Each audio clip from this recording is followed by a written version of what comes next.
No! Stop it! Oh, what's the matter? Oh, is it because you're Raven's girlfriend? No! I'm pregnant! I said there's a lot of things that need to be fixed around here, and they start tonight because the franchise is back. Misses the leg drop. He missed. Easy on the chair. Cover. We've got a new champion. We've got a new champion. We've got a new ECW World Heavyweight Champion in Raven.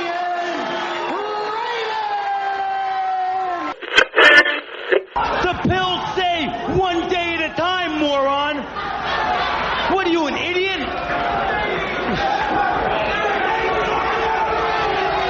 What do you care? It's not yours! No! Stop it!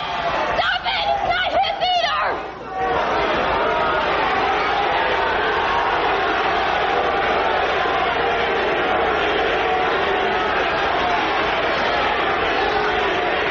It's Tommy's. Hello, my name is Bob Bamber and welcome to the Wrestling 20 Years Ago podcast. We're going back in the time machine to January of 1996 for Volume 3 of this month's show. Volume 1 is your WWF show looking at the Royal Rumble. Volume 2 is your WCW show looking at the Clash of the Champions along with Randy Savage winning the WCW World Heavyweight Championship. We're here for Volume 3 for ECW. I'm being joined by Chris White. Chris, good evening. Hi Bob, how you doing? Very well. And Kieran Mitchell. Evening, Bob. Kieran kicks off with the news.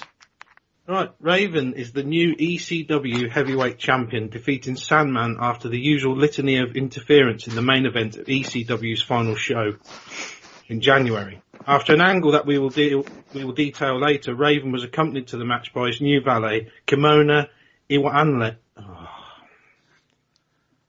Have another go, mate. Go on.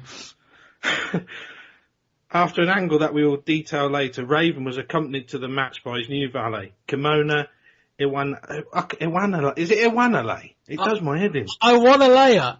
I want to lay her. The whole as in I want to lay her. Yeah, that's the joke. We might not leave this bit in now. That's the joke. Stop. What? Why do you think I said, emphasise that point? Anyway, start again. My dad's so proud. After an angle that we will detail later, Raven was accompanied to the match by his new valet, Kimona Iwanle, and won after interference from Stevie Richards, the Blue Meanie, Tommy Dreamer and Cactus Jack. The angle played out in the backdrop of the likely departure of Woman from the promotion. Woman appeared on WCW television multiple times this month in main event spots, although at the time of recording her future within the ECW is still unclear. Shane Douglas made his return to ECW this month, originally coming out during an angle that involved him saying he would teach Bubba Ray Dudley how to speak English properly. Douglas also inserted himself into the program between Cactus Jack and Tommy Dreamer, siding with Dreamer in a losing effort to win the tag team titles.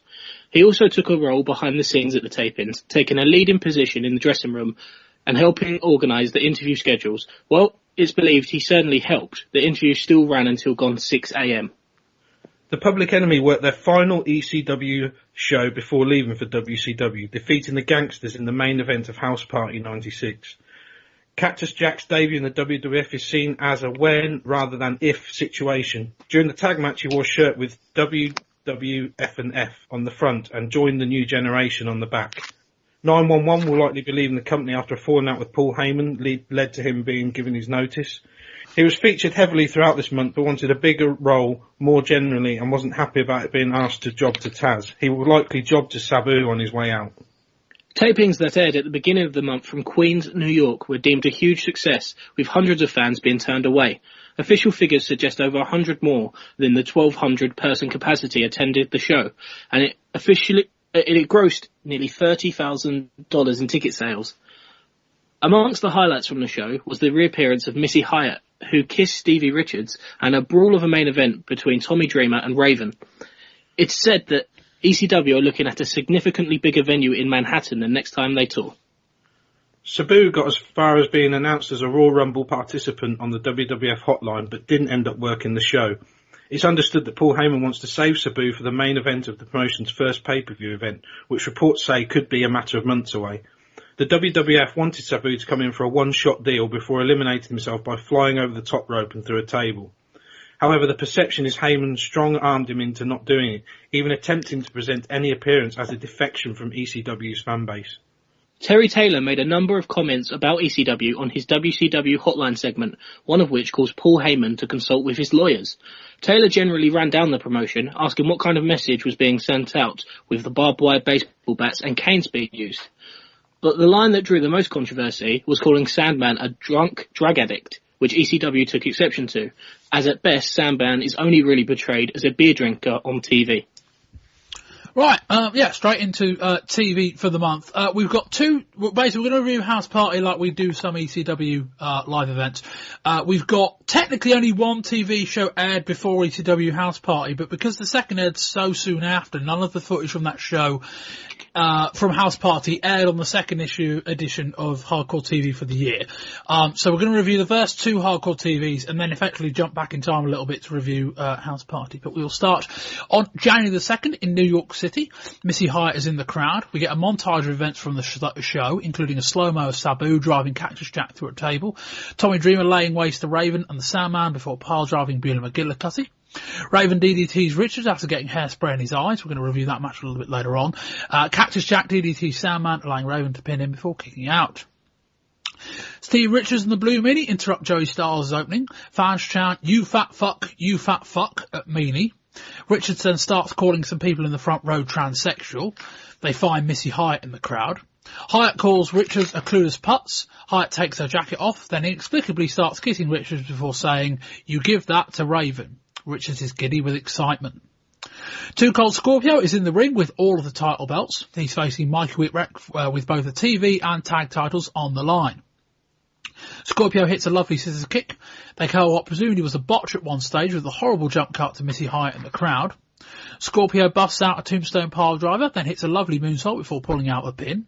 He then hits a powerbomb, a moonsault leg drop, which looks amazing and quite painful for Scorpio, as he almost looked like he did the splits on landing. Scorpio laid out Mikey with a super kick, then spat in his face. Despite the barrage of punishment, Mikey does manage to get around to doing a Frankie Mikey. Scorpio ends up splashing the ref after Mikey rolls it off of him. Scorpio hits a twister splash from the top, then a backbreaker, then a powerbomb. Eventually Cactus Jack comes out and levels Scorpio with a DDT, revives the ref, and Mikey pins Scorpio to win the TV and tag team titles. Mikey comes around, not happy with what happened, and offers Scorpio the belts back. Cactus attacks Scorpio and stands tall with the belts. According to Styles, after Mikey had, quote-unquote, no choice but to have Cactus as his partner in the tag title scene. We're going to discuss a little bit of that actually when we get to House Party, given that they have a match there too. We get a long tribute video to the Public Enemy ahead of their departure. They departed at House Party, not in this match that I'm about to mention. They're in the main event. They get a large "please don't go" chant from the crowd. It's the Gangsters in this match. The match gets bloody very quickly. Rock does a moonsault to Mustafa. Rock overshoots and the table falls over rather than breaks. That also happens on Nitro as well. No, also happens at Clash of the Champions. Sorry, we'll review that in part 2. The Gangsters get a quick victory via roll-up. Rock calls this the last dance. We end the show with Cactus Jack presenting Raven with the tag and TV titles. Raven calls Mikey worthless. Mikey dismisses it. Raven pushes Jack around. Jack is being all slapstick, and we end the show with the pair staring off. We move on to January 9th. We start with a video package chronicling the Raven and Dreamer feud from last year. Based off of the presentation, this show was in the can before they could edit in anything from House Party. We're still in New York. We open up with Taz with Bill Alfonso against Koji Nakagawa. Taz pulls off another hideously brutal German suplex, a similarly painful slide half Nelson, and the half Nelson's choke, which Joey Styles is calling the Taz mission for the win. They show brief clips of a match between the Eliminators and the Pitbulls. Pitbulls get the Super Bomb, one of the Eliminators, but post-match Eliminators get their revenge with the total elimination finish. Bruiser Mastino is up next against El Puerto Ricano. You may remember Mastino briefly from his WWF run as Mantor. Coincidentally, and apropos of absolutely nothing, Isaac Yankem DDS wrestled in WCW under the name Bruiser Mastino in 1993. Ricano keeps trying to topple the Giant, who ends up catching him in a crossbody and slams into the mat for the win. After a prolonged post-match attack, 911 comes out and stands toe-to-toe, nose-to-nose with Mastino. 911 gets Mastino up for quite a decent chokeslam. Out comes Bill Alfonso, followed by Todd Gordon, followed by Taz.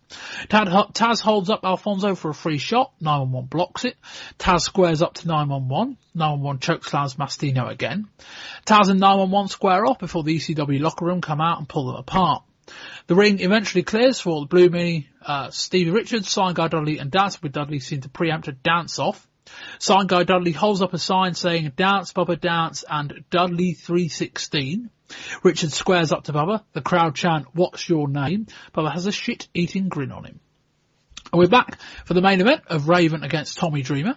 Richard says that Raven won't be able to wrestle tonight after apparently breaking his leg the night before. The crowd call bullshit on that. Richard says he'll have to face the Blue Meanie instead. Dreamer tells him to shut the fuck up and get Raven out here.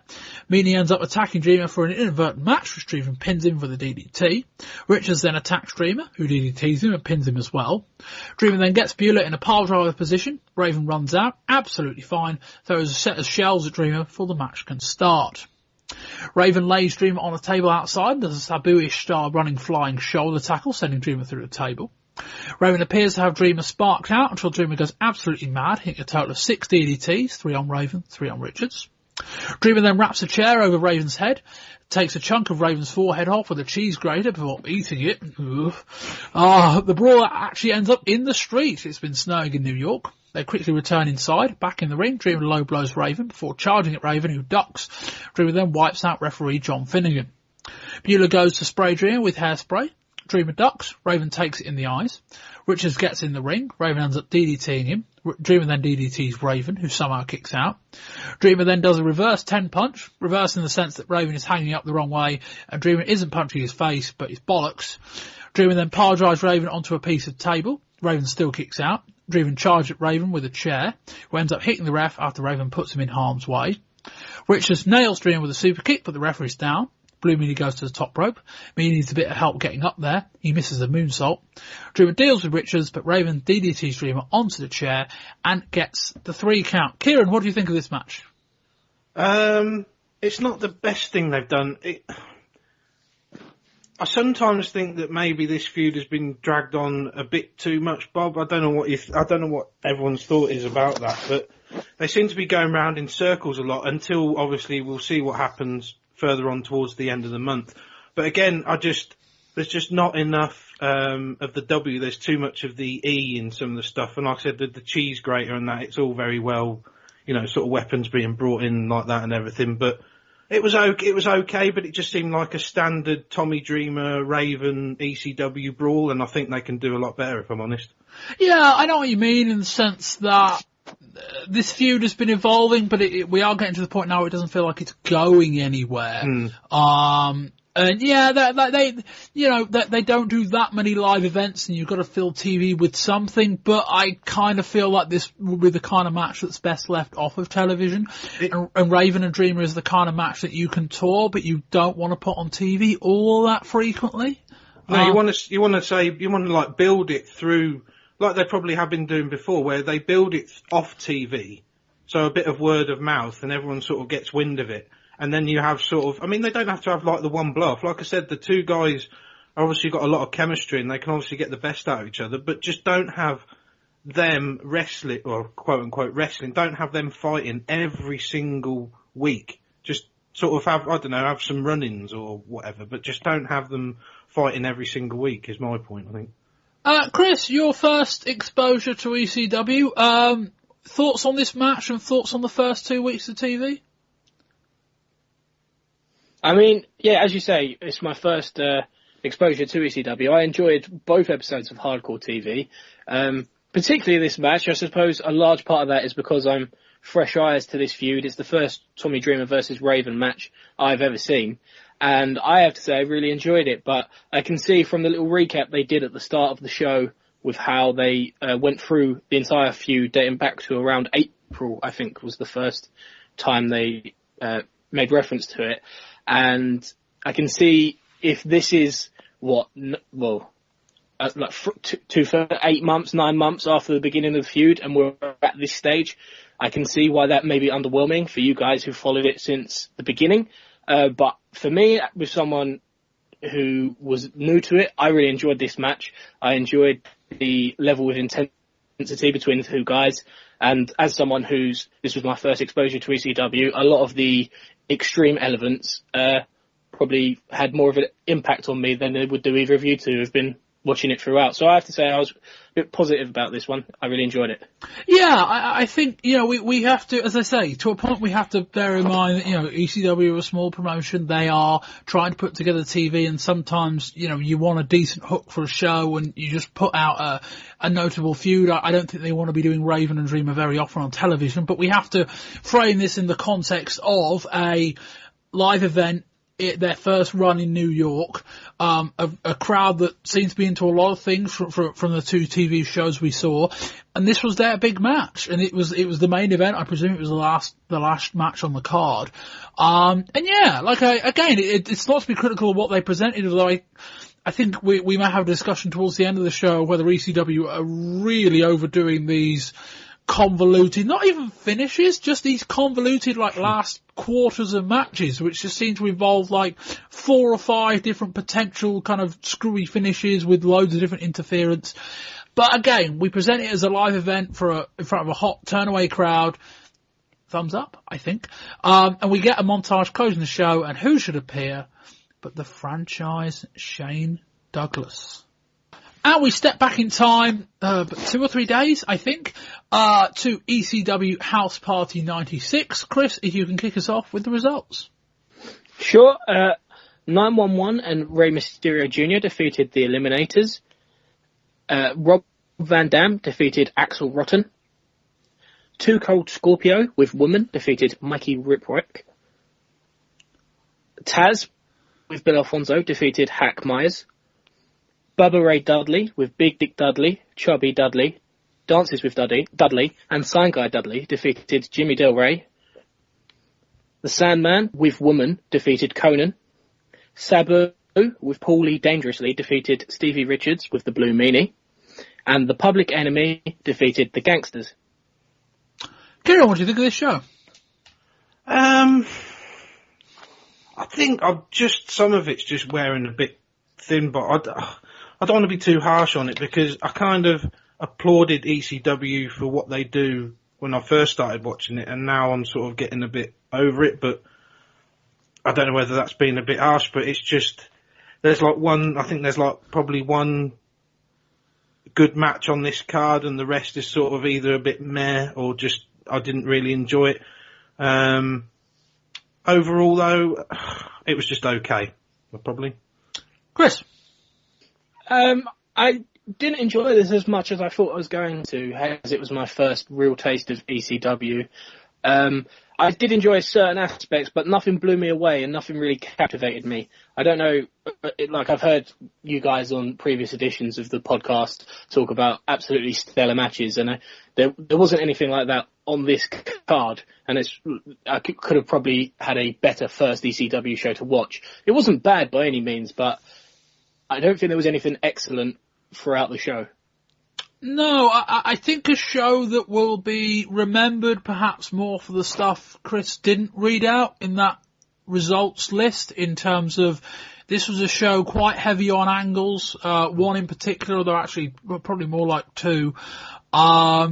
I wouldn't say it was low on match quality. I'm not saying that either you two did either, but there was nothing here that stood out as anything excellent. There were some good matches. And yeah, it was a decent show. It was a show that was, from a live crowd perspective, was designed to try and send off the Public Enemy, which they did.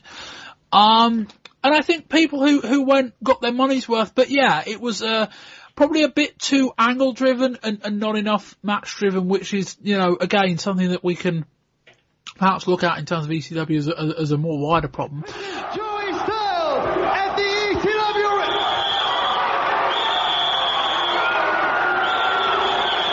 First of all, Joey Styles, I hate you. I've always hated you. I hate 1976 ECW. I hate John Gore, and I hate you. Why don't you have two ring out here? Wait, are you nuts? I'm Bill Alfonso, and I'm out here to say, why don't you do more interviews with Dad? Why don't you put me on the TV? Look at me when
We open up with Joey Styles getting interrupted less than 5 seconds into his introduction by Bill Alfonso.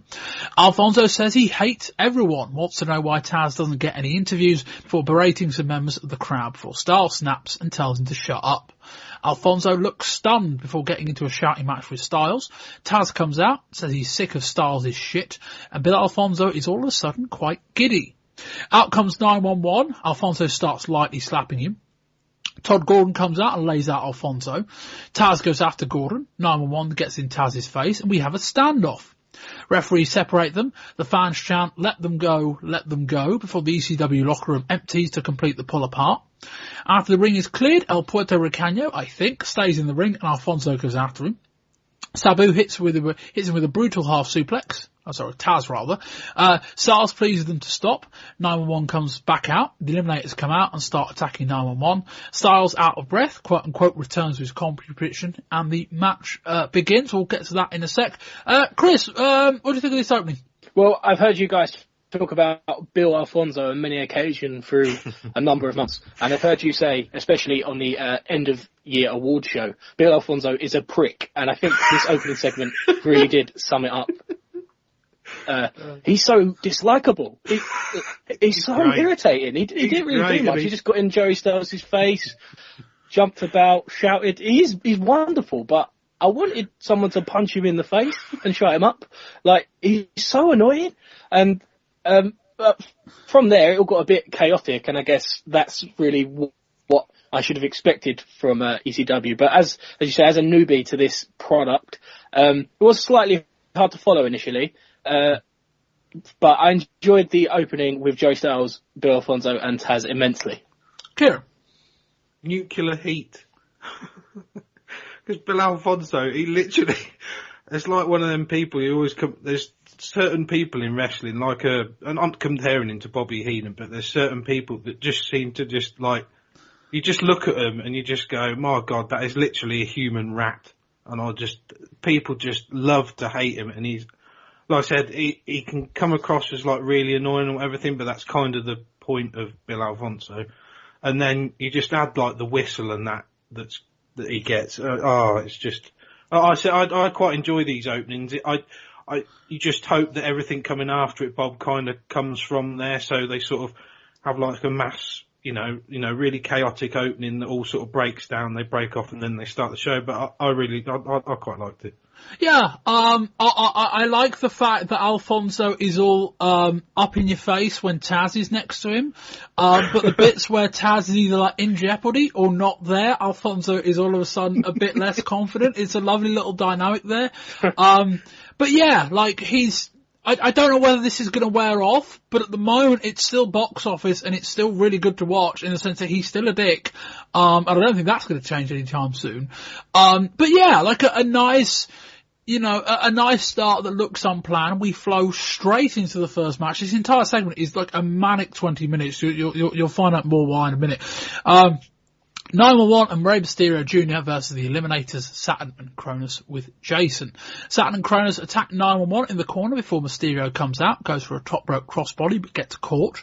Both Eliminators go for a moonsault but both miss. Mysterio hits a second rope springboard moonsault of his own for a highly impressive head scissors arm drag takedown on both men. Mysterio then does a moonsault off the turnbuckle to the outside. Mysterio escapes a powerbomb from Saturn into an arm drag, then a springboard head scissors. The Eliminators try a double team move but mess it up. 911 is still selling in the corner. Eventually the Eliminators regain control. Taz comes out and chokes 911 with a rag, as does Alfonso. The crowd chant for Sabu. Mysterio swings at Saturn with a cookie sheet on the outside. We finally get parity in the ring. 911 hits a suplex on Saturn. Cronus hits a brutal powerbomb to Mysterio. Once again, the Eliminators hit their total elimination double team head and leg kick. Taz starts choking 911 again. Alfonso is going nuts with his whistle. Mysterio hits a lovely double DDT. He motions to 911, climbs on his shoulders. Saturn climbs on Cronus' shoulders. Mysterio jumps off of 911's shoulders, does a Hurricane Rhino onto Saturn for the win. That, in my notes, was fantastic. I did a very bad job of describing that. But yeah, Saturn was on Cronus' shoulders, Mysterio was on 911's shoulders. Mysterio jumped off of 911's shoulders, caught Saturn and Hurricane Rhino'd him right to the mat, and then pinned him. Kieran, what do you think of this? That bit of the, like I said, I just want to go to that bit at the end. Absolutely, the execution on that was absolutely staggering. That was easily the standout moment of that. The main issue I have with this match is probably just the Eliminators as a team themselves. There's not really a lot there, Bob. If I'm brutally honest, it seems to be all about the. What's their finish? Is it total elimination? Yeah, basically they have probably pertinent of me to explain this because what's about to happen. You have a standing opponent. One guy kind of does a kind of shin takedown from behind, kind of goes for the cast with their leg, and the other one does a kind of spinning side kick to their head, and so from the front, and so they kind of get flattened. That's called total elimination. That's a really impressive move, but other than that, there's not a lot there. I hope there's some more coming forward, because if they can if the rest of what the characters and like their ring work, if it can get to the standards of what their finishing move is, I think they're going to get somewhere. The match itself, it was okay, but like I said, all about that finish really just elevated it, and that really took me back. The ending was fantastic. Chris, I thought the finish was fantastic. It's only a slight criticism, but I did feel it was contrived and slightly forced how both teams just decided to play a bit of chicken at the end and set up. But it was a fantastic spot and a really cool end to the match. Definitely the highlight. I liked Joey Styles on commentary. I like how he played up Mysterio being the first person to ever come to a 911's aid. I thought that was a nice little side note.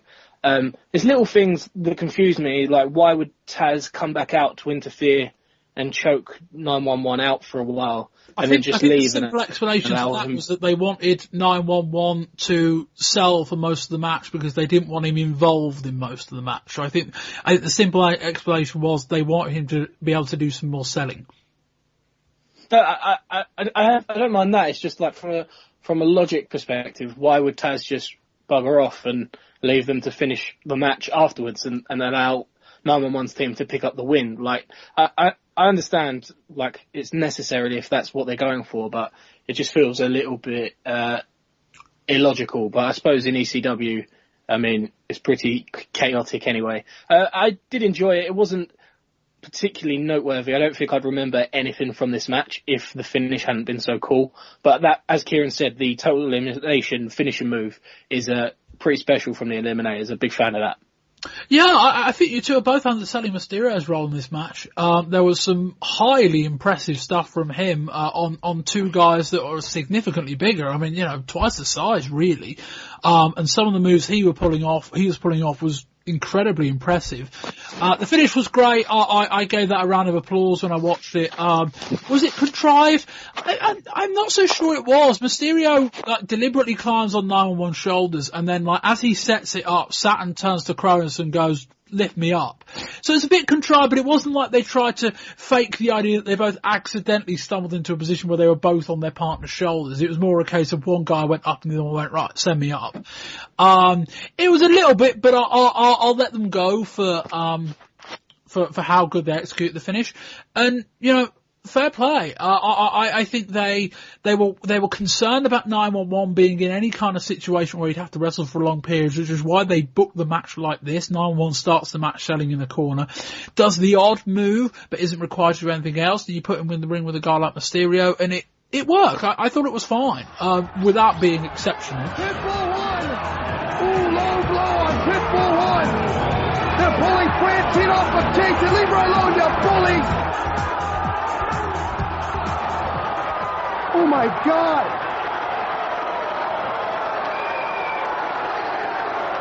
He just hit Francine with total elimination! What's this post-match angle? Post-match, Eliminators do their total elimination on Mysterio. Out come Pitbulls, who go after the Eliminators, and Francine, who goes after Jason. The Eliminators then do a total elimination on Francine, which looked brutal. There's then an odd hush silence in the ECW arena. Jason comes back around, hits them with a chair. Pitbull 2 dumps Jason to the outside. Paramedics stretch Francine out of the building. And mercifully, that entire segment that we ran through of this show was one straight shot. Mercifully, the segment ends. Chris, that was a brutal total elimination on Francine. Yeah, and I mean, as you say, the sort of eerie silence within the crowd. Like any crowd in wrestling, to get that kind of reaction from the ECW arena at this point, I mean, it's going to have to be pretty brutal to shock them, and it certainly did that. It looked terrible.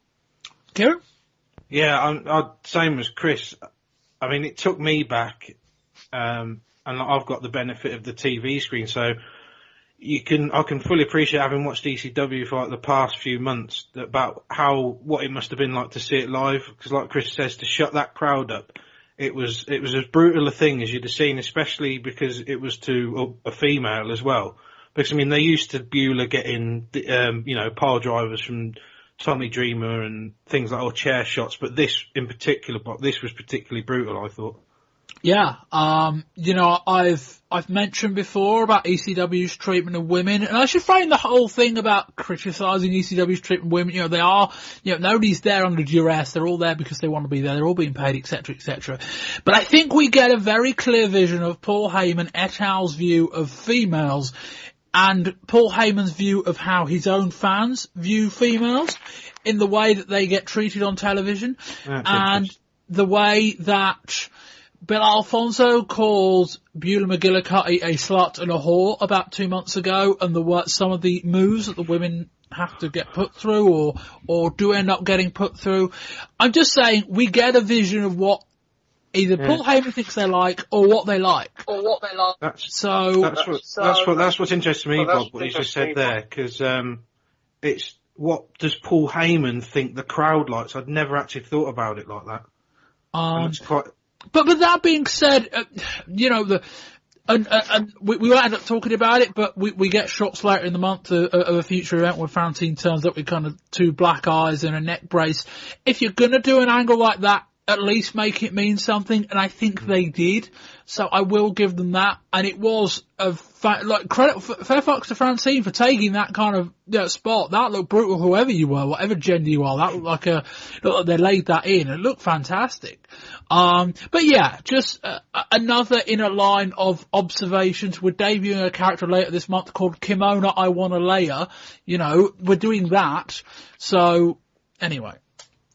Next up, it's Axel Rotten against Rob Van Dam. Joey Styles introduces Van Dam as a guy who has a lot of martial arts experience while in Japan and who has previously appeared in WCW. Van Dam does a couple of mid-air spin kicks. Rotten applauds. Rotten returns the favour with a mid-air spin kick of his own. Rotten is getting quite riled up with the whole thing. Van Dam does an arm drag followed by a springboard crossbody that gets some applause. Van Dam does a forward roll into a chop. Van Dam rolls over, does a rollover duck from Rotten, misses a spin kick, and then Rotten hits a T-bone suplex. The crowd start chanting, kick his ass, Axel, kick his ass. Rotten returns the favour with a clothesline that flips Van Dam over. Rotten starts cupping his ear to the crowd. Rotten goes to the top rope, attempts a brave if futile elbow drop as Van Dam moves. Van Dam heads to the top, hits a big flying splash, but only gets a 2 count. Van Dam does a flip dive to the outside before returning to the top rope and hitting a nice high angle kick and a standing shooting star when back on the match. No pin though. Rotten charges Van Dam but eats some turnbuckle. Van Dam slams him, hits a rapid split-legged moonsault for the victory. Chris?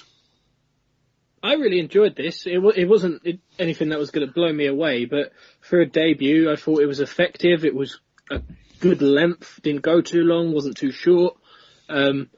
It was an effective introduction that sold me on Rob Van Dam. I really liked his moveset. I thought it was some of the moves he pulled off are really enjoyable. That split-legged moonsault, which was his finish, that was really good. I like the martial arts element of his moves, and I mean, only positive things to say about this one. I thought it was perfectly fine.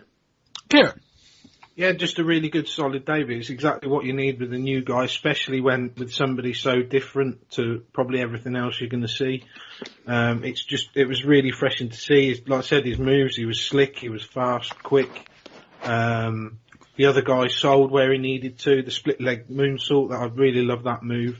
But yeah, it's a really good debut, Bob. Nothing amazing, like Chris said, nothing's going to blow you away, but just really solid. Yeah, I say this in the knowledge that in the ECW show at the end of the month, he has a match with Sabu that, while having a very kind of convoluted finish, did go down very well for the match that it was. That hasn't aired yet. I imagine it'll air next month. And as impressive as Van Dam was, I didn't think this worked, in the sense that, you know, he was doing a lot of the whole kind of mid-air spin kicks thing, and, you know, Axel Rotten was getting quite tired of it. I think the biggest kind of indicator in all this that I don't think it worked was that the crowd seemed to turn on him about halfway through it. They started chanting, kick his ass, Axel, kick his ass. And this is Van Dam really playing a babyface in a land where babyfaces and heels are, you know, neither here nor there. But for a guy wrestling such a crowd-pleasing style to lose the crowd so early on against the kind of, you know, middling wrestler in Axel Rotten wasn't great. But he's certainly got some moves. That's the positives about all this. He's certainly got some ability. Again, I'm one for maximising your energy output in a wrestling match, and Van Dam doesn't do that. There were a lot of unnecessary rolls, a lot of unnecessary kicks. But again, I think the match with Sabu that we haven't seen yet was very well received. I think I'll probably reserve judgment a bit more until then. Some bits about this worked. It was an effective match. Again, we've got the problem. We're going to talk about Too Cold Scorpio in a minute. We've got a guy flying off the top rope and not getting a pin. That's not, you know, if you're going to have a guy do a big top rope move, have him win with it. I mean, I know he won it with a top rope split leg moonsault, but he did a big splash in the match and didn't get the job done. I don't know. Kieran, anything more quickly on anything I said? I think I might be a bit too harsh on him, but I definitely think that I kind of missed the point about the crowd. I don't know whether I just didn't notice, Bob, but the fact the crowd didn't take to it sort of tells you a lot. Although maybe it's the character. Maybe he looked too fresh faced, too baby faced. Because I certainly wouldn't thought it would be because all of a sudden a quote unquote wrestler is in the ring. But do you think it was just he was too new that they didn't take to him? Yeah, I mean, but perhaps that explains, because I think he got them back a little bit towards the end, but I think it perhaps it explains the kind of apathy and the fluid movement of their reactions when you've got somebody on debut. Because you've not got a reference point, your opinion is going to flip-flop depending on, you know, very small things. Yeah. Chris, any more? Could a part of him sort of seemingly losing the crowd halfway through just be that Axel is just, he's one of ECW's guys, if you know what I mean? He's a familiar face, and you've got this new guy, and just with how sort of smart this crowd is, in that it's a guy they know wrestling a guy they don't, so they root for the one they know, and then, as you say, he did kind of win them back a bit towards the end, and I think because of the fan base you get in that ECW arena, if he continues to develop his moveset and it's based around the offense we saw in this match, he's definitely the type of wrestler in terms of what he does in the ring that's going to win this crowd over in the long term. Yeah, I'd agree with that. If he can, there are some things I'd change, there are some things I'd tweak, but I think he's got the raw ingredients where he could really get over with this crowd. Just that kind of offense.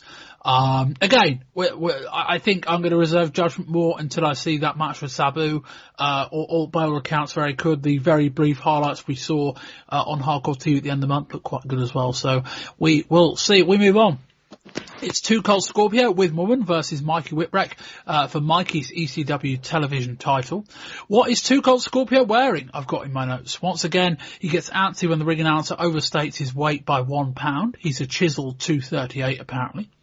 He and Mikey exchange slaps. Too Cold says that Cactus Jack won't be here to save Mikey's ass tonight. He offers Mikey the microphone. Mikey says that if Too Cold Scorpio wants the belt so bad, he'll give it to him. And he does, by hitting him over the head with it. Scorpio returns the favour, kicking the belt into Mikey's head. We start the match. Too Cold Scorpio shoots Mikey off the ropes and sending flying high into the air, crashing down onto the canvas. Scorpio stays on top in the opening minutes. Mikey reverses the slide and then ends a guri and a top rope splash, followed by a pair of drop kicks and a slingshot crossbody to the outside. Mikey sends Scorpio charging into the guardrail. Fans in the floor section start chanting, "You fat fuck," at Scorpio. Scorpio shapes for a powerbomb, but Mikey converts it into the Franken Mikey. Mikey comes off the top rope with a Van Damme-esque kick, somewhat less impressive.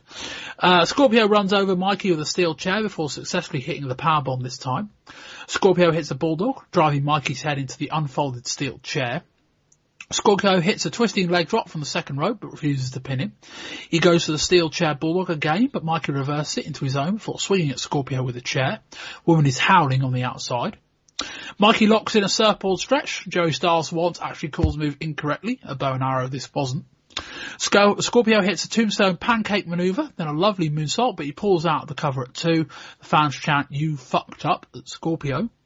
Scorpio hits superplex, again pulling out of the pin. He hits a lovely and twisting splash, but again pulls out of the pin. Mikey hits a swinging DDT from the second rope. Woman's screaming is getting loud now, so much so that the crowd needs to start imitating her. Mikey hits the Frankie Mikey from the top rope. Scorpio retreats to the third row. Mikey does a flying crossbody to the outside. Back in the ring, Scorpio hits a lovely super kick. On top rope, Scorpio hits a belly-to-back suplex. Mikey wipes out the referee on the way down, and out comes Raven. Raven DDTs Mikey, Scorpio powerbombs him, hits a lovely moonsault leg drop, the ref comes to, counts the pin, and we have a new ECW television champion in Too Cold Scorpio. Kieran, what do you think of this? Yeah, I thought this was the best match on the card, mainly because it was that classic thing, Bob, we always say, of what Heyman says about accentuating the positives, hiding the negatives. So here you have, like, Scorpio, I personally have underrated, and I think is quite underrated, because I think he's one of the best workers they've got. You've got Mikey selling like a champ. Obviously, his whole character's based around, the crowd feeling sorry for him and getting sort of generally just kicked the shit out of. So it all worked, and I just thoroughly enjoyed this match, and I thought it was the best match on the card. Well, position to disagree. And this comes back to the match they had in New York that I went through on Hardcore TV as well. Fuck knows if I've got any idea what they're doing with Scorpio in terms of this whole doing all these big, high, flashy offensive maneuvers and they're not pinning him. I know he's playing a kind of heel character. And I know, it's the Sid Vicious thing of he'll hit his power bomb, but he won't pin him quickly enough. So when he does go to pin him, the babyface got an excuse to kick out. So there's a thing of we don't want the heel to learn because that shows they're smart. But I don't get this whole let's have him do a series of incredibly flashy moves and not get the job done. Kieran, anything on that? Yeah, I can't see point there, but I just felt like he sort of started that it was mainly the way the match was, the story in the story of the match was told, where he didn't start off with all the high flying stuff, and it showed me something different. I just thought that Scorpio in my head in that match, maybe I need to watch it again, Bob, but he seemed to take his time. But I do see a point about them always sort of kicking out, or him. I mean, a couple of times. One thing did annoy me actually though, and it stems from the high flying stuff, is where he kept pulling up Mikey's head, saying he's going to give him some more punishment. That did wear really thin, if that alludes to what you were saying as well. Chris? I didn't mind necessarily Scorpio breaking his own pins up and not going for the pin, because it sort of played into Scorpio's sort of pre-match intimidation tactics and telling Mikey, leave now, avoid the beating, give me the belt. And if he is playing that heel character, it plays into it perfectly that, well, I've got him beat, but he should have just given me the belt, so I'm going to beat on him some more. I actually quite enjoyed that aspect of this match. As you were reading through, I feel like I've been a bit harsh on this match in my notes, because I didn't really enjoy it at the time. I haven't given it a particularly glowing review. I've said it didn't really click for me. There was a few sloppy moments. And I preferred the match between the two from that January 2nd Hardcore TV. But as you were reading through, and I was remembering some of the moments, there were some absolutely incredible moments in this match, but I think when I was watching it, like, unfold in front of me, it felt a bit off, but that particular aspect of it, with him breaking his own pins and whatnot, seemed to play into the story of the match for me. I don't know if you'd agree or what, but yeah. Yeah, I mean, maybe I've seen him do this for a bit longer now, and I'm starting to get perplexed by it, and I kind of can't work out why Scorpio's this low down ECW's card, because he's phenomenal with some of the stuff he can do. And I don't really get the direction they've got him going in, but there's no question he can go. And then you've got Mikey Whipwreck, who I kind of wonder whether they don't know what to do with him now. Like, they gave him that massive push in 95. Won the heavyweight title, all of that stuff, and now they've got other priorities, and you just get back to, yeah, it's Mikey Whipwreck. Like, that's the thing. He's the kind of guy that if you're not really putting him in one concerted effort and in pushing in one focused direction, you kind of just could lose steam on him very quickly, because there's only a certain amount of stuff we can do. I mean, it was only really a year ago he was wrestling, I think it was the giant Paul Laurier, the giant in inverted commas, is about 5'2", and having those kind of competitive undercard matches, and it's like his character has come on a lot in 12 months, but his wrestling ability has improved a lot, but it was coming from a position of almost nothing. And there's certain things he can do, but there's a lot that he can't. You know, he can do the Frankensteiner quite nicely. He's got the flying crossbody to the outside down to a pat 2. But it wasn't a bad match. It's just two characters that really aren't going in, I think, the directions they need to be, and it didn't quite click for me, I guess, would be what I would say. And the whole thing with the stuff on Hardcore TV with Mikey winning the tag titles, it's all weird booking. It's the kind of thing you wouldn't really think someone like Paul Heyman, who's trying to be forward thinking, would kind of jumble this whole thing up. But it's not the first time in the last few months that the tag titles have exchanged hands in a singles match, which is the kind of thing you feel like Joey Styles would be ribbing WCW for if they were doing it. And yet ECW are, and I don't know. The action was good. Like, I don't want to run all over this match. It was a pretty good match. It just didn't always make sense. Anyway, Hack Myers comes out throwing chairs around. Bill Alfonso comes out next in an NFL jersey. He's flanked by Taz. Alfonso cuts off the announcer saying he doesn't need an introduction. Everyone knows who he is, and Taz is now being introduced as the Human Suplex Machine. It's Hack Myers versus Taz and Bill Alfonso. The fans chant, "Fuck you, Taz." Bill Alfonso is going nuts at ringside, waving his arms so much he appears to be trying to land a plane. Taz locks in an armbar, but Myers makes it to the ropes. Taz gets another headlock in. Myers again makes it to the ropes. Myers rallies, elbowing Taz in the back of the head. Taz hits a lovely judo-like arm drag takedown. Styles says Taz told him he'd be using some judo throws, and he didn't call him correctly. Taz would, quote, break his fucking neck. This show is going to be labelled explicit tonight, I can tell you that. Taz hits a lovely suplex. Myers returns the favour and levels Taz with some rights, but Taz hits a Tazplex, then a German suplex. Taz locks in what they're calling the Taz mission, Nelson choke, and Myers submits. Chris? I know we've been covering the UFC as part of this project, and Joey Styles actually did give a mention to them. He's talking about how the Ultimate Fighting pay-per-views and how they've been inspiring Taz.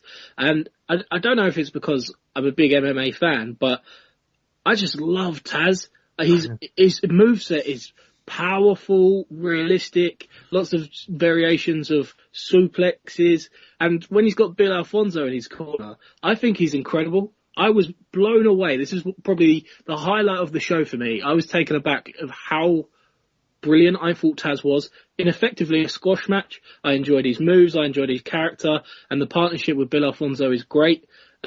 His moveset is simple, effective, and realistic, and it comes across fantastically.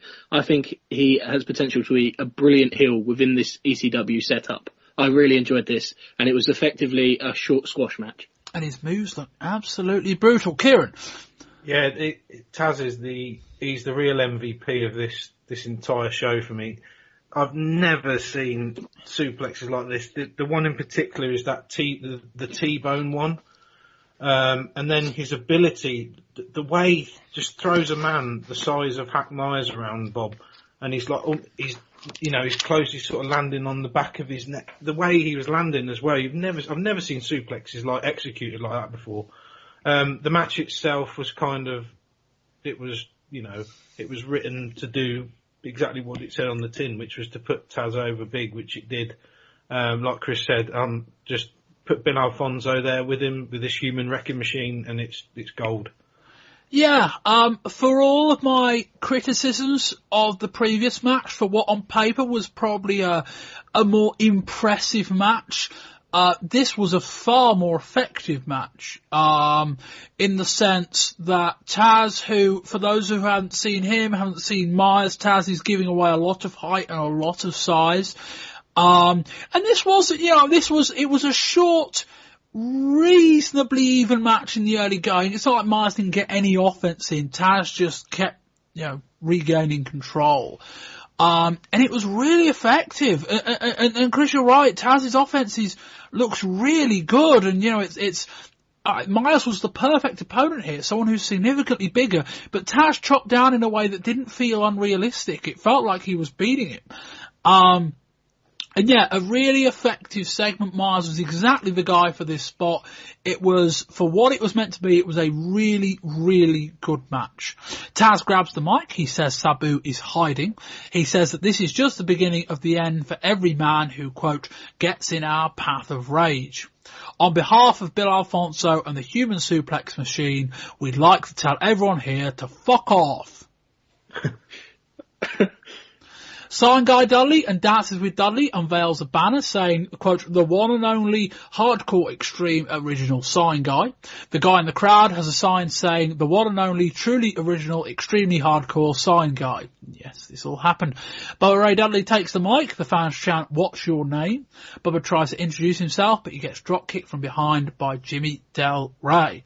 And it is Bubba Ray Dudley with Sign Guy Dudley, Chubby Dudley, Dancing with Dudley and Big Dick Dudley versus Jimmy Del Rey with Mr. Hughes. Bubba starts unloading on Del Rey. He hits a nice standing dropkick before starts gyrating and dancing a la Jimmy Del Rey. Bubba hits a lovely running splash into the corner. He covers Del Rey, then berates the ref after he doesn't count the 3. Del Rey hits a lovely swinging DDT. Bubba sets her a powerbomb but ends up levelling Mr. Hughes on the apron. Del Rey shoots Bubba off the ropes. Bubba hits a DDT and gets the win. After the match, Mr. Hughes grabs the mic. He says he can teach Bubba proper English, or at least he knows someone who can. And it's Shane Douglas. Business has just picked up. Douglas does his triple threat hand sign, mocking the 4 horsemen, and gets a positive crowd reaction.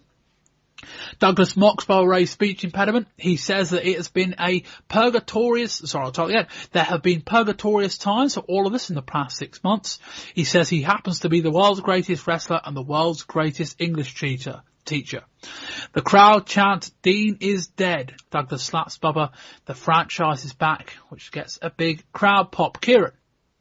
The match was not really anything special. There's a little bit of good offense for Bubba, but it was so good to see Shane Douglas back, Bob. It was really good to see him.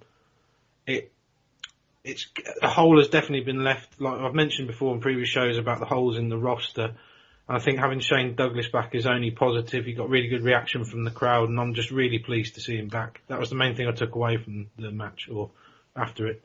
Yeah, I mean, this is the same crowd that were chanting, Shane is dead, Flair is king, I think, whatever they were chanting when Douglas was on his way out, 8 or 9 months ago. But yeah, I mean, he talks about purgatorious times. Listen to any of our WWF shows in the last 6 or 7 months, you'll have heard all about that. Just to be clear, this is just the franchise Shane Douglas. There is no real moniker left. I'm hoping he set that blue singlet on fire, if nothing else. That exclamation point, my God. But yeah, Chris, what do you think? The match was probably too short to rate.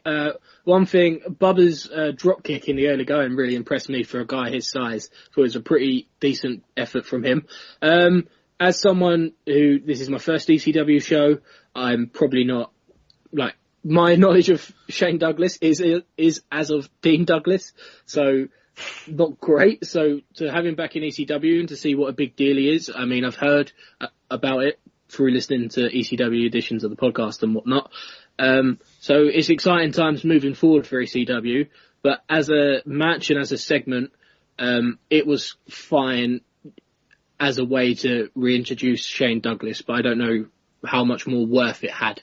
Yeah, the match wasn't designed to be anything special, and it wasn't. I'm not really going to pass comment on that. As for the angle, whether I would, there is I liked it. On the whole, I liked it. It was a good way to reintroduce Douglas. Whether you say something about a guy like Douglas when you reintroduce him into a mid-card angle like this, I don't know.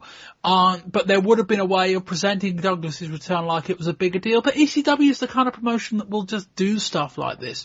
And I am really, really looking forward to these vignettes with Shane Douglas teaching Bo Ray Dudley how to speak English. They could be vignettes for the year, like whenever we get these. So no, it's great to have Douglas back. WWF just missed the plot with him. He is a bigger deal to ECW. The franchise character works. And at a time, Kieran, I know we were kind of chatting about this show earlier today, and you called it a very transitional time for ECW. At a transitional time for ECW, having someone like Douglas back in the fold near the top of the card can only be a good thing. Beulah baby over here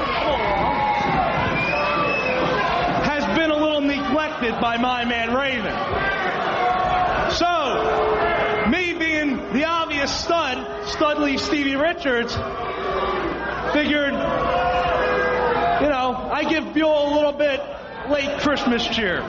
So right now, here in front of the ECW arena, history shall repeat itself. Studly Stevie Richards, the king of swing, is gonna get a kiss from Beulah baby. Come here. No. I don't want to be touched. Leave me alone. Oh, come on, Beulah, you gotta be kidding me. Come here. No, I'm serious. I don't want to be touched.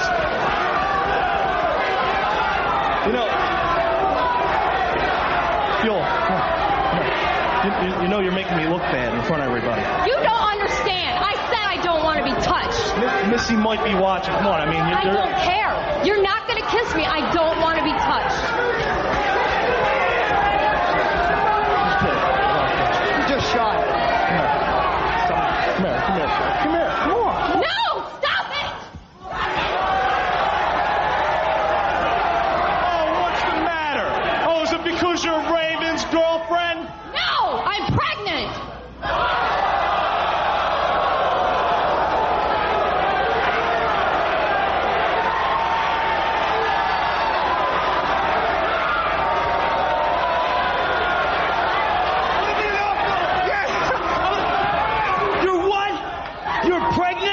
What are you, stupid? The pills say one day at a time, moron. What are you, an idiot?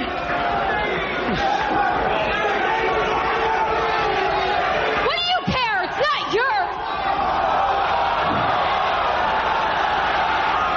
No! Stop it! Stop it! It's not his either!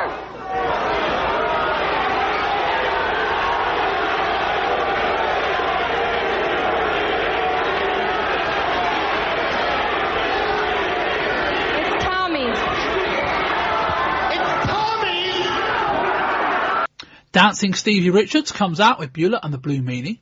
Richards taps Joey on the backside. He says he is no longer Dancing Stevie Richards. He is now Studly Stevie Richards, the king of swing.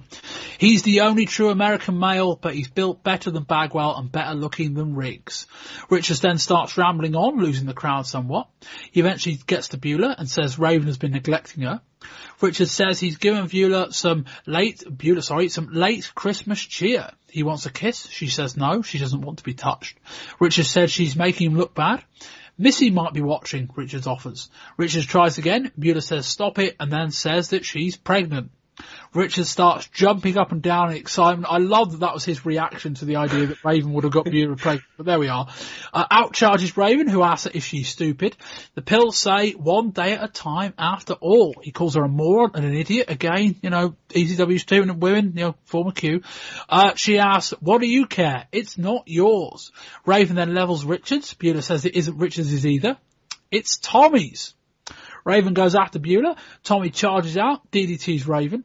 Beulah then levels Meanie and Richards with a frying pan, and Tommy goes to work on Raven.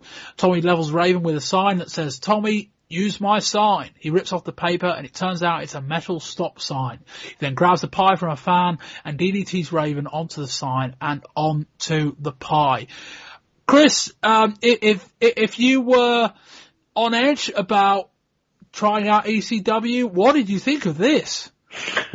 I thought it was unique, fun, and memorable. I thought it was exactly what I was letting myself into with ECW. I expected segments like this. I expected crazy matches and violence, and it delivered. I mean, this was unlike anything I've seen in pro wrestling generally.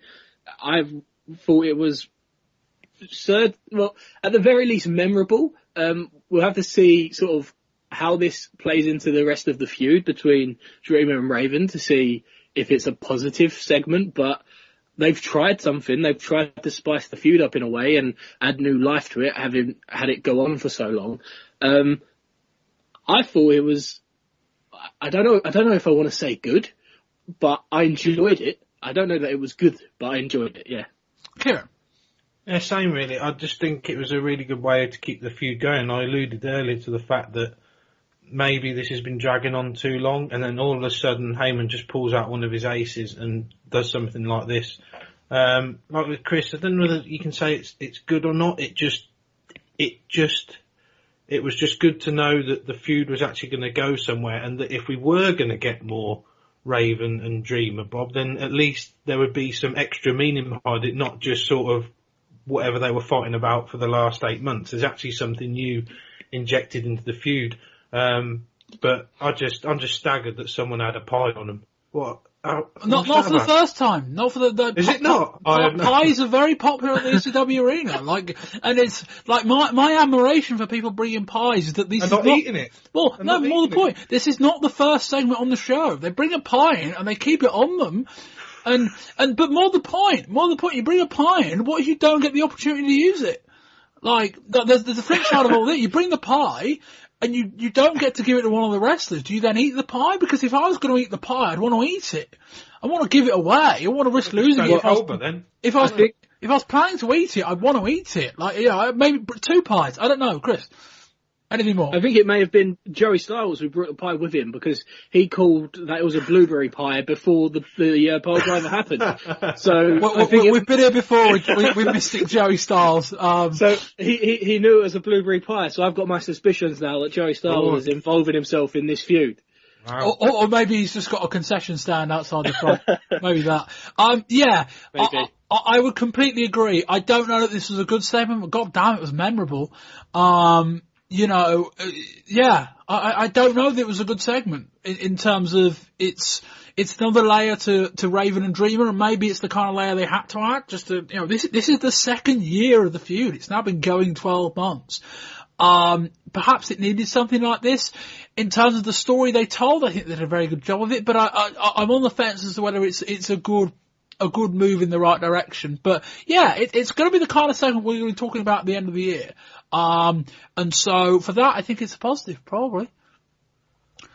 Sandman comes out with Woman. This entrance takes an absolute eternity. And next up, it's Sandman with Woman versus Conan.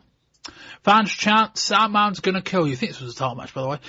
Conan starts grapevine in the leg, then goes into a side leg lock before joining it up with a face lock. Quite the contortion. The crowd once again mock or mimic Woman's howling. Sandman flips it over. We reset. Conan goes for a forward roll takedown into a head scissors. Sandman escapes and regroups while sat on the floor. Sandman says to the camera, "You think you can beat me at wrestling, Conan? You've got another thing coming." Well, I don't know about that. Back in the ring, Conan is still in control. Sandman is doing his best to get coached through a wrestling match. Sandman hits a slingshot shoulder charge to Conan on the outside. Conan whips Sandman into the guardrail. Sandman hits his head on a steel chair a fan is holding. Sandman drops Conan onto the guardrail. He then hits a sloppy clothesline, sending Conan into the crowd. Back in the ring, Sandman starts punching Conan before biting his forehead. Conan gets back up and is gushing blood. Blood is pouring out. Sandman hits a slingshot senton of sorts, then sets up a table in the ring. The fans chant, "Bye bye Conan." Sandman sets for a superplex. Conan manages to send Sandman flying through the table. He then gives the fans what for. Conan and Woman exchange pleasantries. Woman throws Sandman in the cane. Sandman hits Conan with it. The crowd chant, "Fuck him up, Sandman, fuck him up." With Sandman drifting, Rey Mysterio chucks a cane to Conan, who unloads on Sandman. They start exchanging shots like a sword fight. We get a 10 count. Sandman half staggers to his feet. Woman holds him up, and the referee thinks that's enough. Sandman adds to the 10 count, but Conan doesn't, and so Sandman wins the match. Chris? Well, as I've said a number of times, my knowledge of ECW up until this point is exclusively from listening to you guys talking about it. I've seen none from 1995. and obviously this is the first month of 1996. I've heard many of you say about how bad Sandman is in the ring, but I didn't think he'd be this bad. He's so sloppy. I can't believe he's the ECW champion. I actually think this is one of Sandman's better matches. I do as well. From a perspective that Chris got no idea, mate. Conan was trying in the early stages to kind of get into a wrestling match. I was actually quite impressed that Sandman didn't blow it completely. Well, I thought Conan was great. Some of his early submissions were fantastic, but Sandman he can barely do a clothesline properly. He's terrible. I can't believe he's the champion. And you know what? He's fucking over as well. The entrance as well. Like, I'm sure it would have been wonderful in the arena and I'd have been really into it, having had a few beers myself or something like that. But, Jesus, to watch it for like 5 minutes, it's just coming out and drinking beer and smashing beer cans and having a fag. I was like, get in the ring. I was so bored. I couldn't, but I do appreciate how over he would be in that environment, obviously. But in terms of watching this on TV, it just didn't work for me at all. It was the match itself was just a brawl, and I suppose that's all you're ever going to get out of Sandman, having just seen this one match. If you say this is one of his better showings, then I hate to see some of the stuff from 1995. But it wasn't. I have been quite harsh on him here, but the match itself, it wasn't awful. He was bad, but the match was okay. It was just a fight, I suppose, rather than a pro wrestling match, and that has its time and place. And certainly, I suppose, anytime Sandman's in the ring, that's what you're going to get. It wasn't terrible. It was all right to watch, at least to see how badly he was going to execute these moves. It was quite a novelty, I suppose. But I just can't believe he's the world champion. Well, he's not anymore. Not that ECW is a world champion anyway, but the ECW title is now on Raven. But obviously, at the time of this, he was. At the time of this, yes. And your perplexity is certainly well justified, Kieran. It's staggering how bad like one bloke can be. I mean, for me and Bob to say it's one of his better ones, it's not saying a whole lot, because he's about as bad. He's about as bad as you can be on. Aside from the Rotten Brothers match from a few months ago, he's literally. Sometimes I can't get through it. It's that bad. Sandman has had some really good brawls. So there was a match with Cactus Jack a year ago that was a really good brawl. That's what it was. In that kind of environment, you can see why it works. But yeah, I think the fact that we saw Conan try a wrestling match, and that was the better half of the match, really, was Conan kind of working through it. Sorry, Kieran, carry on. Yeah, no, it's all right. Well, I was just about to say that was the best part of it, and that's what made the match not so bad as his others, is the fact that at least the other guy, I mean, if the opponent he was having had been another brawler and it was another Sandman brawl, I don't think I'd have got through it. But the fact that Conan was trying, at least I stuck through it, and it ended up being, it was okay. It's just that bloody entrance, I have to skip through it now. Chris, just skip through it for future, mate. Yeah, I will. Took a long time, like by usual standards. I mean, like, we are critical of Sandman. This actually wasn't that bad. From Conan's early goings in terms of just trying to out-wrestle him, I like that story. I like Sandman getting back involved and trying to get into more of a Sandman-style match. It was actually quite a good match. But yeah, Chris, I can imagine on first viewing, you're like, whoa, what the hell is this? But yeah, it was interesting. Again, another like, do we need to protect Conan? Do we like, do we need to have another like, controversial, convoluted finish just for the sake of it? I don't know. But yeah, this is Sandman, and the one thing we can say for all the criticism, by God, he's over in front of that crowd. There's a reason he was at the time champion, is that, that's the thing, like, you imagine that if this was, say it was Sandman on debut against Conan as, maybe even on debut, if it was two fresh guys in front of the crowd, I would be pretty confident that the crowd would be booing the hell out of Sandman and cheering Conan, but because they've got that association with him, because they can reflect so well with his character, it just works. We move on. Oh, go on, Chris. Sorry, I was just, how long has he been in ECW at this point? A couple of years, or? Yeah, about that. He was playing a surfer character late '93, early '94. Because I imagine if this is his standard stuff with this type of this length of entrance, I would have thought it would have worn thin by now. So credit to the guy if he's been doing this for a number of years, a year and a half, or however long he's been playing this character, for being so over still. I guess you have to give him that. And credit to him for still being so bad, having wrestled for over 2.5 years.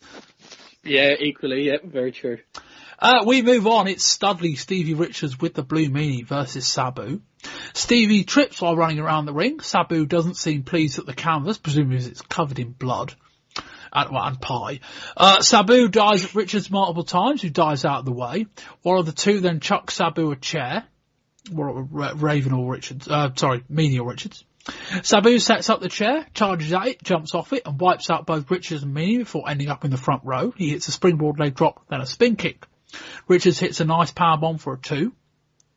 Sabu returns with a somersault leg drop for a 2, then bends Richards' fingers back. Richards lays a chair on Sabu, goes to the top, but Sabu pops up. Sabu sets up the chair, charges across the ring, and hits Air Sabu, sending Richards tumbling to the outside. With Richards on the apron, Sabu balls out a sunset flip and sends them both crashing to the concrete. Sabu sets up a table. Meanie comes after him and starts attacking him. Richards regains the upper hand and shouts, "Shut the fuck up," at fans in the crowd. Sabu gets on Richards' shoulders and hits the head scissors to the outside before laying him on the table. Sabu grabs a chair from the crowd, sets it up. Richards pops up and Sabu basically ends up throwing himself through the table. Richards hits another powerbomb, goes to the top, drops a fist. Sabu does a Frankensteiner, but Stevie gets to the ropes. Stevie gets draped across the second rope, and Sabu hits a somersault leg drop. With Meanie and Richards regrouping on the outside, Sabu hits a slingshot Frankensteiner on Meanie, then one on Richards, sending him into the crowd. Sabu sets up Richards on another table. Meanie hides around the corner with a chair, but Sabu stops him and levers him with the chair. Paul Lee unloads on Meanie. Sabu hits a slingshot leg drop onto Richards through the table. Sabu pins Richards in the ring, but Stevie gets his foot up. Richards goes for an inside cradle and almost gets an upset. Sabu leathers Richards with a clothesline, but only gets a 2. Sabu sends Richards into the turnbuckle. Richards bounces off and responds with a lovely super kick. Sabu kicks out. Sabu ends up on Richards' shoulders for hitting a lovely DDT. Dangerously slides him a chair. He climbs to the top and hits a lovely atomic Arabian facebuster, and that will take it. Kieran. Yeah, it was okay. It's probably just behind the Whipwreck match for me. Really enjoyed some of Sabu's stuff. It probably just went on a bit too long. But apart from that, I really enjoyed this match. Really enjoyed it. Chris. It was good. I definitely agree with Kieran that it went on way too long. I thought by the end it was really dragging. I was surprised at how much time this one got. I haven't seen much ECW, as I've said a number of times now, but even I know that throwing a chair to Sabu in the ring is mental, and Joey Styles called it akin to throwing a chainsaw to Leatherface. And Sabu certainly made him pay. I thought little things like that really grind on me. Like, why would Stevie Richards do that? Like, what's the logic in him throwing a chair into the ring to Sabu, not at Sabu, just to him, just passing him a chair? It makes no sense, and that sort of took me out of the match for a little while. I mean, they did a lot of cool stuff, but it really went on a while, and it was good. I'd probably agree with Kieran that I preferred the Scorpio match to this one. Call me a sucker. This was match of the night. I really like this. I am becoming a very big fan of Sabu working long matches with mid-card ECW guys, and that extends to Hack Myers a couple of months ago. I think that might extend to Rob Van Dam when we see that match as well. I thought this was really good. You can question to a point having Richards, a guy, a bit like Myers really, a guy that's been presented as a lower card act, having such a even Steven back and forth match with Sabu. But I thought it was really good. Like, Richards got like 3 or 4 really, really impressive moves in, and Richards has wrestled matches usually as the sidekick of Raven or as the kind of cannon fodder for Raven when he's been the kind of the last in line. But it's lovely to be able to watch him in this kind of match and go, he can work, and he can. And it's great to see Sabu seemingly working these longer, even more WWF, WCW style matches. It's still the Sabu you recognise, but in a package that you haven't always seen before. And yeah, I thought it was really good. I don't think it was too long at all. I like the balance. I like the action. I thought the super kick that Richards did was a really good spot, made a really sweet noise, and the crowd reacted with that. And Sabu picked up the clean win. Yeah, I thought this was the best match of the night, but there we go. Each of us has a slightly different view on that. We move on to the main event. It's the Public Enemy, Flyboy Rocco Rock and Johnny Grunge versus the Gangsters, Mustafa and New Jack. Grunge says, now that we've seen the rest, are we ready for the motherfucking best? He says, this is the house that the Public Enemy built. The fans chant, you'll be back at them. Rock says, you may take us out the ECW, but you'll never take the ECW out of us. I got one question. Did you motherfuckers think I was gonna be gone long? Hell no. So now that you get ready to take the easy way out, the WCW, go down there and hey this and hold that. You know who created this shit, boy. But one thing I want you to do, I never ask you for another favor. When you see them pussy bitches, Harlem Heat, tell them, I invented this. I invented this. I invented this. And as a matter of fact, I called Santa Claus the other night. I said, Santa Claus, what you think about Sensational Sherry? He said, ho, ho, ho. New Jack says, going to WCW is taking the easy way out. He then says, when you see them pussy bitches Harlem Heat, tell them I invented this. In fact, I saw Santa Claus last week. I said, what do you think of that, Sister Sherry? He said, ho, ho, ho. This starts off exactly as the brawl you might expect. New Jack goes after Grunge with some sort of nightstick. Rocco Rock grabs another pie off a fan, another one, and spears it over Jack's head. Mustafa press slams Rocco Rock and drops an elbow. The canvas is an absolute mess of weapons, blood and pie. Rock hits a somersault senton to the outside, sending Mustafa through the table. All four men are now outside. New Jack levels Grunge with a cookie sheet and a chair in the crowd. Back in the ring, Mustafa drops the knee on Rock. Jack and Grunge are fighting near the Eagle's Nest now. Grunge does a running bulldog to New Jack on a chair. Rocco Rock hits a lovely moonsault kick to Mustafa. New Jack pile drives Grunge before climbing to the hard camera and hitting a flying splash. Mustafa locks in a figure four on Rock in the ring. Grunge is now working New Jack with a chair by the entranceway. Mustafa starts attacking Rocco with some bread. He then starts eating the bread. Grunge grabs another pie, but his throw misses. They're at ringside now. How many pies are in this arena? Mustafa lays Rock on a table, then does a Vader bomb, putting Rock through the table. Grunge actually tries to pin Mustafa here, but only gets a 2. Rock climbs to the top, slips and crotches himself. The referee actually counts to 3 with New Jack pinning Grunge, but the ref then spots Johnny's foot on the ropes. Rocco Rock moonsaults Mustafa through the table. Mustafa hits a big suplex onto Rocco Rock. Johnny sends Mustafa on the deck. Rocco Rock hits a big high angle senton drive-by, pins Mustafa, and the Public Enemy win their final ECW match. Rock calls the ECW fans the greatest wrestling fans in the world. He said these fans make these ECW wrestlers do things they wouldn't do anywhere else. They invite fans, some of the wrestlers from the back, out for one last dance, and we go off the air with a pre-tape video package that we saw on Hardcore TV. Chris, you, as we said 400 times on this show, as someone who's not seen ECW before, what did you think of this style of main event? It was everything I expected it to be. In my mind, this is what this is classic ECW to a newbie, basically. This is what I expected from my main event. This is what I expected throughout the night. The fans loved it. It was just a mindless, chaotic brawl with a variety of weapons and a load of violence and a lot of blood. The particular highlight was the loaf of bread being used as a weapon, and then him eating it afterwards as well. This is because I haven't seen a lot of them. I don't know how well the Public Enemy are going to translate in WCW. If this is what their matches are like on a consistent basis, I don't know that they are, but if they are, I don't know how they're ever going to work in that environment, because they're not going to be having matches like this. This was definitely effective for the position it was in as the main event of the show, and to the crowd it had in front of it, I don't think it would translate very well in WCW. Well, we will have discussed that on Volume 2 in the WCW show. Kieran, what do you think of this? Yeah, it's just the signature ECW stuff. This is exactly what their main events pretty much always end up being, especially when it's these two teams. It's brutal. There's blood. There's lots of, holy shit spots and all that sort of thing. It just, like I said right at the start, it's sometimes at certain points I knew it might happen where it just starts to wear a bit thin, and I want something a bit more.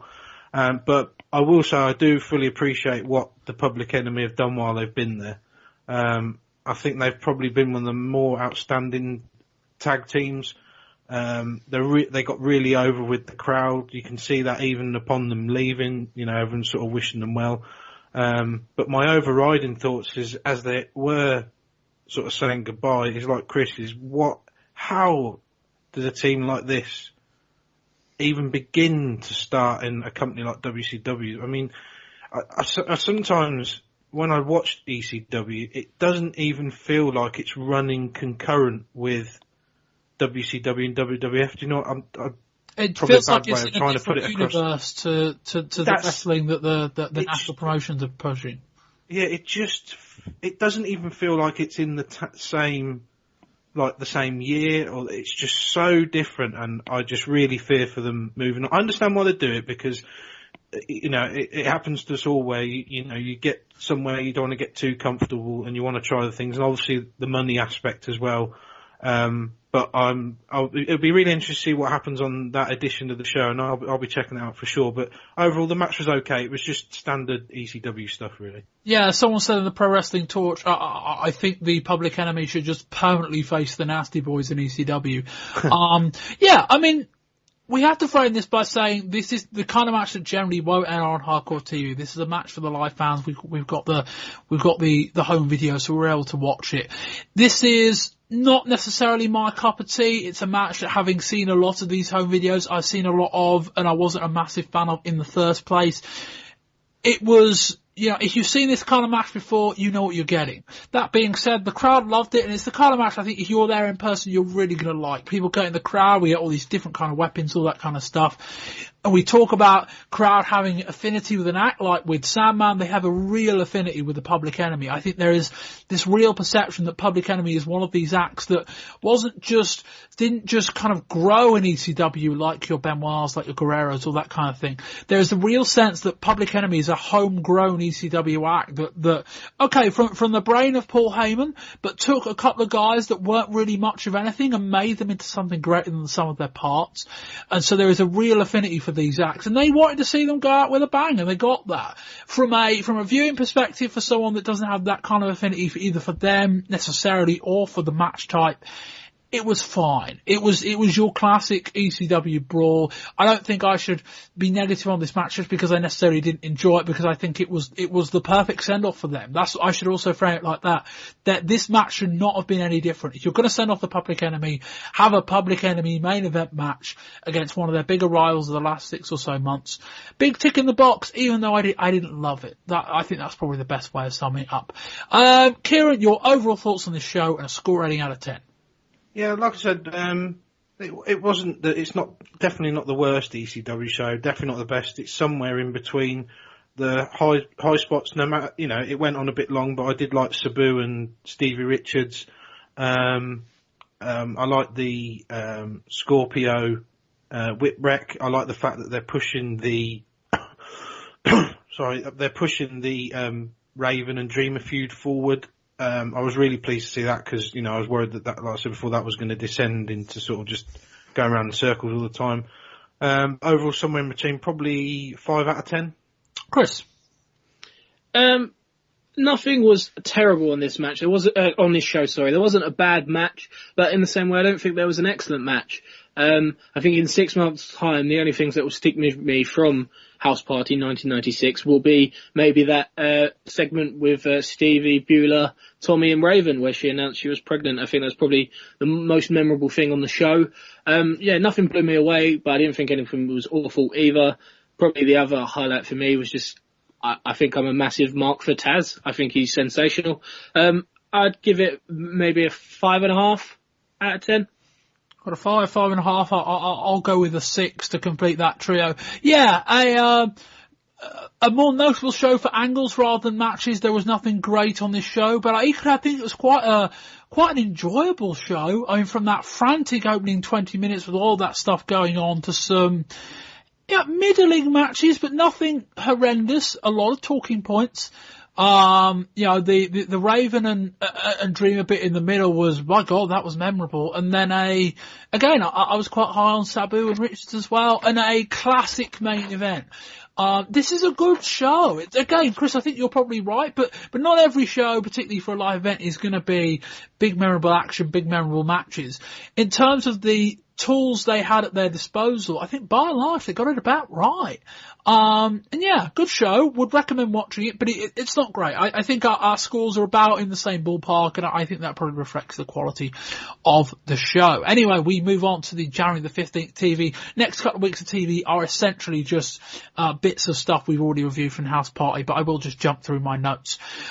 Basically, they end up because Douglas debuted at House Party before his debut on TV aired, but they end up implying it happened the other way around because on TV it technically played out the other way around. So they end up saying that Douglas, now having returned, hooked up with Bubba Ray Dudley, and they then bought him out for this segment that we reviewed a few earlier on at House Party. All a bit weird. If you've seen both, it's a bit confusing, but I think they wanted a coherent story for TV, and given that they re-debuted him, they couldn't then have him debut again, or come back out again. So anyway, we get that bit. Rey Mysterio does an interview in Spanish, along with Dancing with Dudley. After we run the Dreamer and Raymer segment, we get a promo from Dreamer saying he's going to be there for his kid. He goes to a motel room, Beulah is there, and that's how we go off the air. January 22nd opens up with Rob Van Dam's match against Axel Rotten. Joey Styles then mocks the new World Wrestling Federation attitude with, it makes sense because in the last year they've had their fingers up their butts. Whatever that means. We then get a rerun of Hack Miles and Towns and highlights of Sabu against Steve Richards. Style then mocks Steve Austin saying Sandman's title could not be bought for $1 million. Or shall I say, Ringmaster now. They then have one of their big kind of montage closing. Here's some notes I've got from that. Quote from Beulah, now that I've been with Tommy, I know that he has a higher purpose that's bigger than yours. Blue Mini is eating food off of the floor. He feeds it to Stevie Richards. We get a shot of Francine with 2 black eyes and a neck brace. Perry Saturn. Pitbulls, you want to come to our house and take on our mother? You can pay $25 just like everyone else.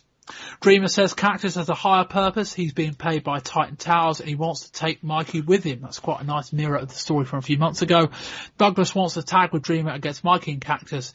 It's an uneasy alliance with conditions. Whoever gets the singles title first will give the other a shot at it. We then move on to January the 30th, Hardcore TV. This happened after the live event where Raven wins the title. And ECW essentially just tried to jam an entire night into 45 minutes worth of TV. So excuse this very long TV review. What I'm going to do is, I know Chris has seen this, I know Kieran hasn't, so I'm just going to rattle through everything that happens. It sounds like a lot, that's because they just jump around so much. We'll get to the bit right before Raven and Sandman, and I'll ask Chris some assorted thoughts. We'll review the bit they show and the title change, and that's what we'll do essentially. So, January the 30th brings us to the final Hardcore TV of the month. We see a brief clip of Hat Myers pinning Mr. Hughes. Stevie Richards saying he and Blue Meanie will be known as the Fabulous Ones. They then imitate the Fabulous Ones with the Fargo strut. We see Too Cold Scorpio actually pinning someone. Cactus Jack calling Vince McMahon's ass a smorgasbord and that he's going to pucker up. The Headhunters and Steve Richards lamenting giving up Francine. I've got the Headhunters right there. Steve Richards lamenting giving up Francine and super kicking her. That's right, because we see Headhunters winning a match. Richards is absolutely fantastic these days. He frees Francine some fluff, which I think is some form of yogurt.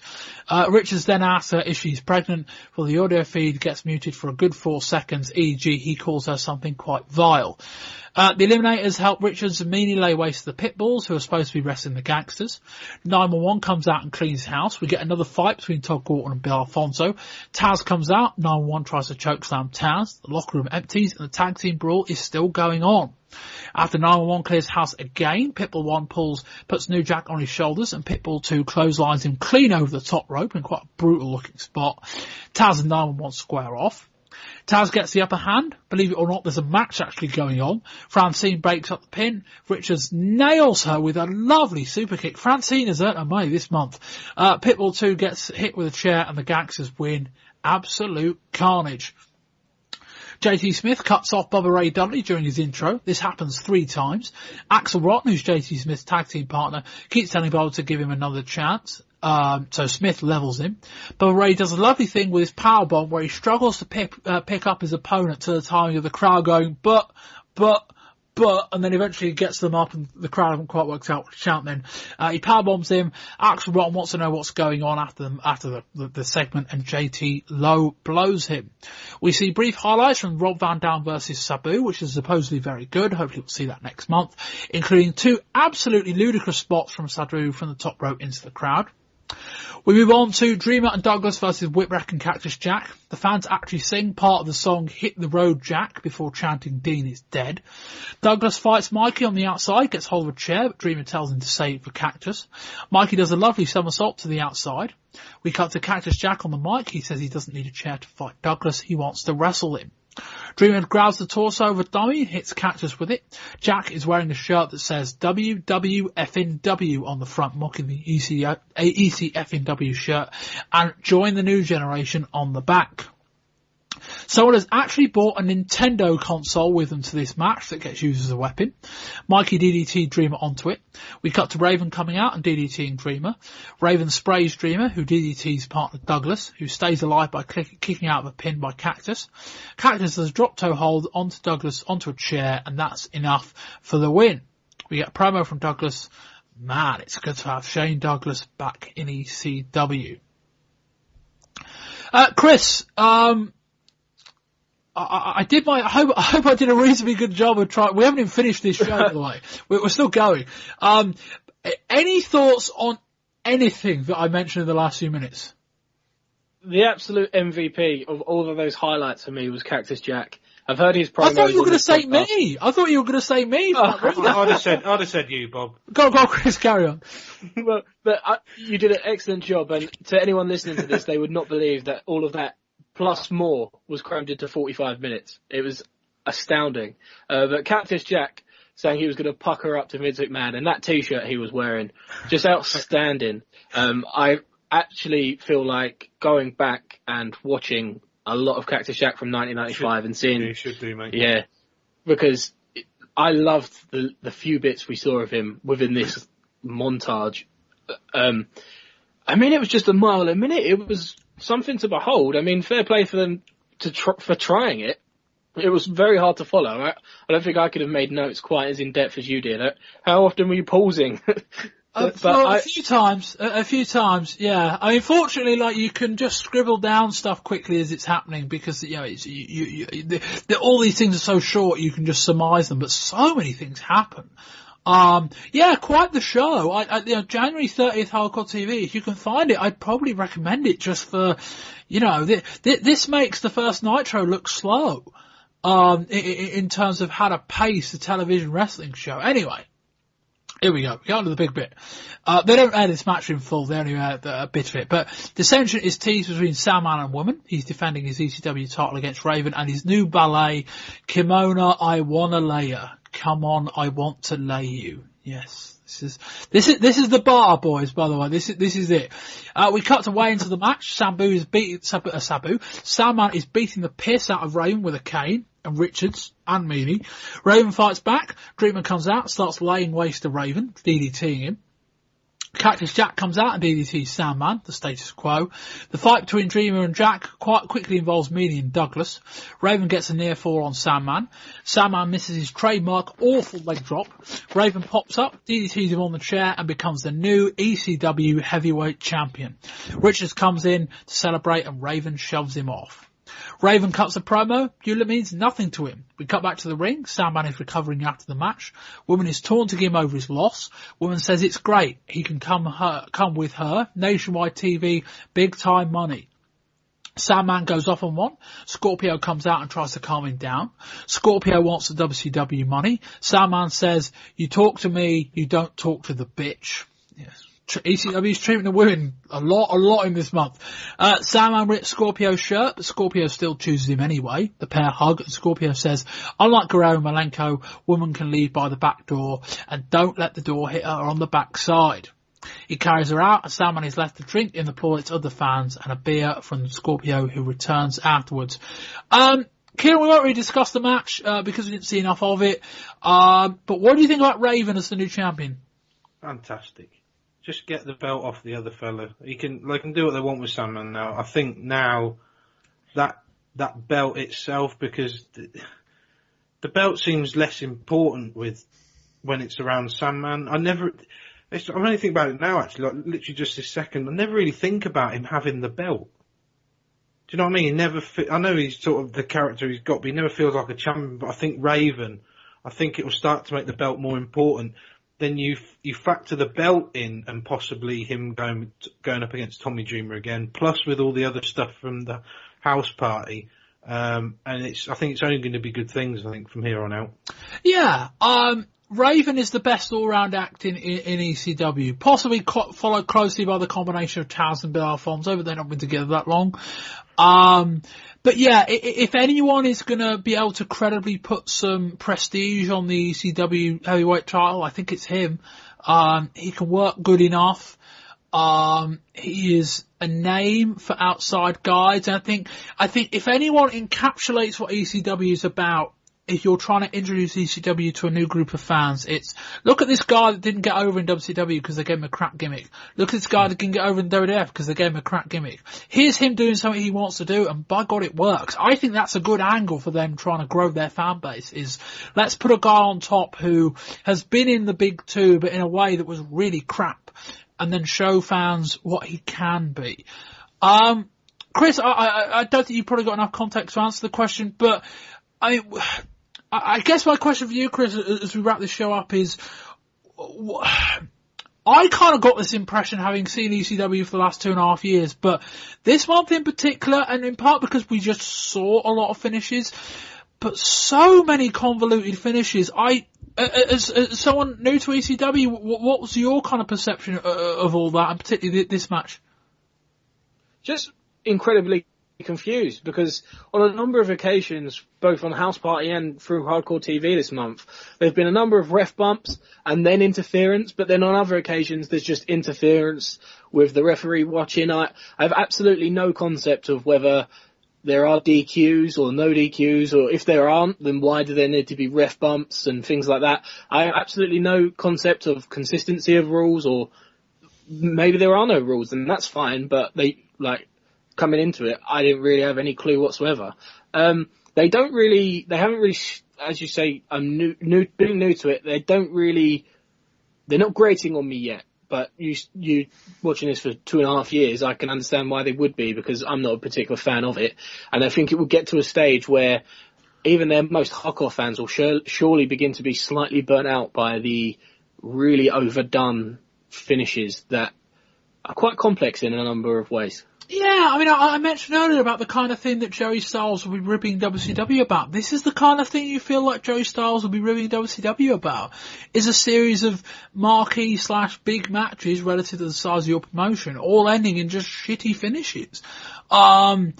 We ran a story, I don't remember what month it was last year, it was kind of first third of the year, with kind of a report attributed to Paul Heyman saying that he wanted ECW to become a promotion that didn't rely on convoluted finishes. Well, he hasn't done that.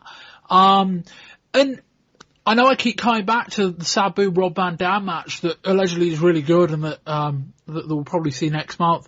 That apparently had a finish with so much interference that Paul Heyman admitted privately afterwards that it didn't work. And it's like, ECW isn't a promotion that needs to protect that many guys. If there's one promotion that can talk a guy and tell a story of a guy out of a loss, it's this lot, and they keep doing it. I don't know. We will finish up now, but I really like the show closing angle with Sandman, Scorpio and Woman. Really good, really effective. Woman, if you listen to WCW Part, you would have heard us reference her. The story at the time of recording isn't resolved yet. I imagine it will be in the next month. I suspect she's just going to end up in WCW. But it was an effective way out. And that will wrap up this month's show. I'd like to thank, firstly, Kieran Mitchell. Thank you very much, Kieran. Cheers, Bob. Thanks for having me again. Kieran, you are on Twitter. I am indeed at JotunThrash666. And Chris White. Cheers, Bob. Thanks for having me again. I believe we're about to go and tape an edition of your podcast after we drop off the air here. So promote not only that show we're about to tape, but also where people can listen to it. Yeah, so we're on Saturday. This week we went to the Revolution Pro UK show. It was High Stakes 2016, and it was the farewell appearance of AJ Styles, but he was overshadowed on the night by a potential Match of the Year candidate. So we're going to talk about that. So if that's what you'd like to listen to that, you'll be able to find that on Podplex City, which you can find both on iTunes and SoundCloud. That's also on Twitter at Podplex City. Generally, we cover modern day WWE week to week, and we're talking about Raw, big news stories, and pay-per-view reviews. Yeah, I think we might have some quite ill-informed Royal Rumble predictions as well. I've got a couple of those lined up too. But yes, yeah, I've condensed down the end of show wrap-up just because you've heard it all by now. Wrestling20rs.com, it's all on there. Volume 1, WWF, the Royal Rumble. Volume 2, WCW, Clash of Champions, title change. This has been the ECW volume of the January 1996 edition of the Wrestling 20 Years Ago podcast. And until next time, goodbye.